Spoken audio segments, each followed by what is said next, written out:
parlons du conflit récent en Macédoine, pour moi, il n'y a pas une conséquence naturelle en ce qui concerne le conflit à Kumanovo le week-end dernier par rapport au conflit en Macédoine de 2001. Pourquoi il n'y a pas une conséquence naturelle, si vous voulez?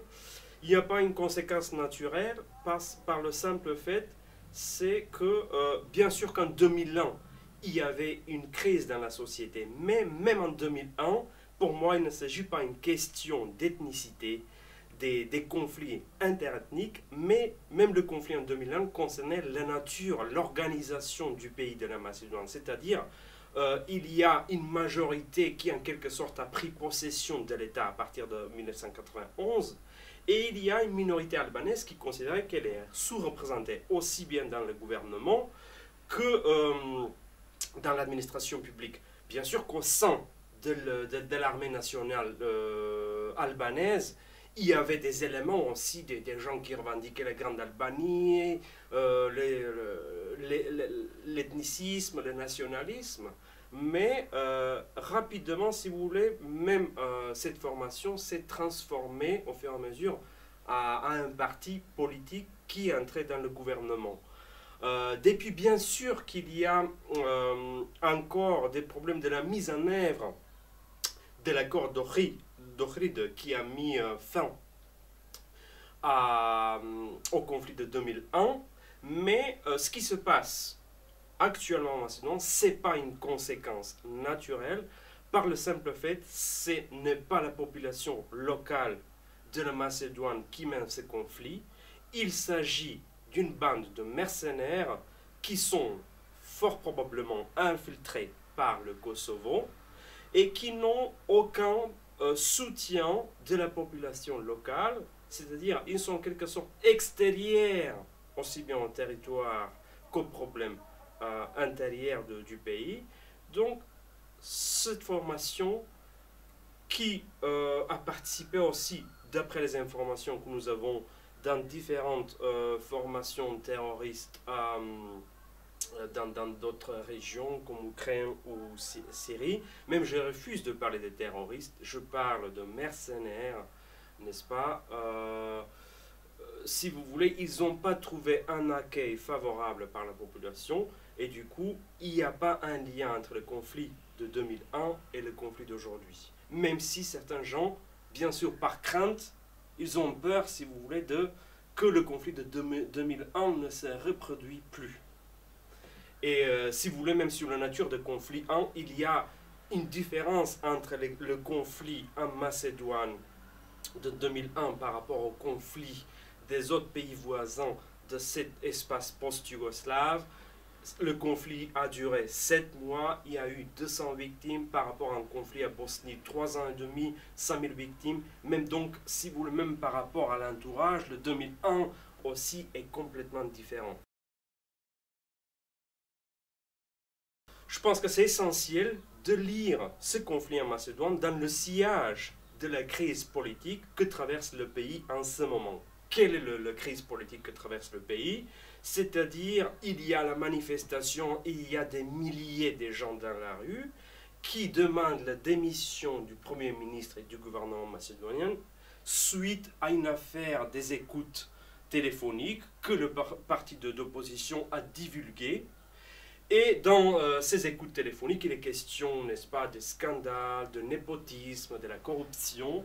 Du coup, le peuple est dans la rue et il y a une grave crise politique. Il n'y a plus de dialogue entre le principal parti du pouvoir et le parti d'opposition. C'est-à-dire que l'opposition ne participe plus dans aucune instance du pouvoir, ni dans le gouvernement, ni dans le Parlement. Il n'y a que 2 maires du parti de gauche qui sont dans la ville de Kumanovo où il y a justement le conflit et de Strumica. Donc il y a une grave crise politique et il faut surtout lire ce conflit dans ce contexte de crise politique. Pour comprendre ce qui se passe en Macédoine, il faut dire qu'actuellement le pays affronte plusieurs problèmes, notamment le problème de la non-reconnaissance de son nom de la part de la Grèce, qui considèrent que la Macédoine n'a pas droit d'usage de ce nom historiquement appartenant à la Grèce. Deuxièmement, l'Europe en quelque sorte ne veut pas encore de la Macédoine au sein de sa famille. Et troisièmement, l'OTAN maintient la Macédoine dans sa salle d'attente depuis 2008. Donc, dans ce contexte où la Macédoine affronte plusieurs problèmes à l'extérieur, il y a des problèmes intérieurs qui, comme nous l'ont rappelé le week-end dernier, mettent en question même la continuité, si vous voulez, la stabilité du pays. On a deux sortes de réactions. D'un côté, la communauté internationale, de l'autre côté, les pays voisins. Du côté de la communauté internationale, ce qui est intéressant, c'est que je pense que ils ont donné juste après le conflit un message très protocolaire et sombre qu'ils regrettent les vies perdues, qu'ils demandent au dialogue.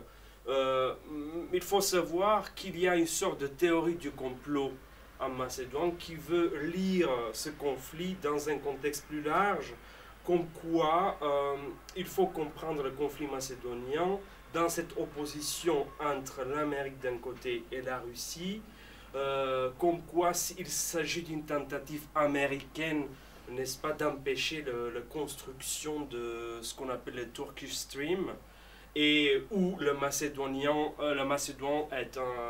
est un maillon important, c'est-à-dire elle doit donner son territoire pour permettre la construction de gazoducs.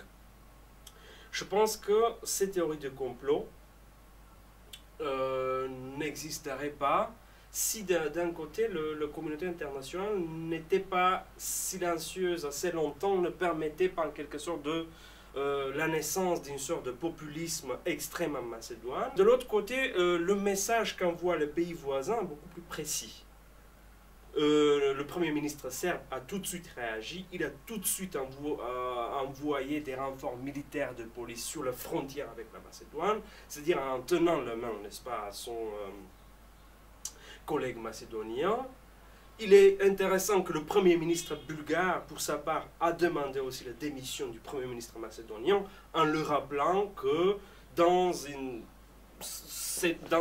la situation où on a plus de soutien de la population, ce que le Premier ministre peut faire, la seule chose qu'il peut faire, c'est de démissionner.